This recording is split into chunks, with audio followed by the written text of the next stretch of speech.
So I'm doing my book talk on a book called Twice Upon a Time by James Riley.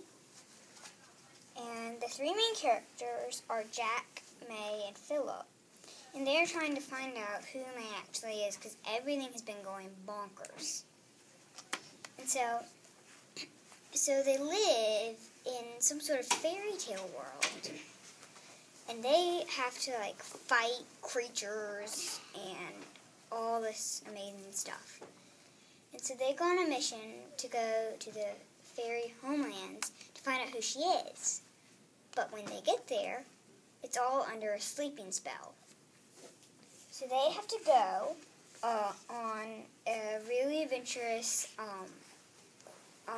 mission to find out how to save it. So I'm going to read to you an example of all the action in this book. Jack moved to attack, but before he even made even a foot, he crashed backward, Lion's tail slapping him in the chest faster than he could see. Bouncing off him, the eye crashed into Mako, sending the merman tumbling into Philip, while a stray lightning bolt from Megan almost hit May before Lion smashed the mermaid into the coral wall hard enough to knock her still.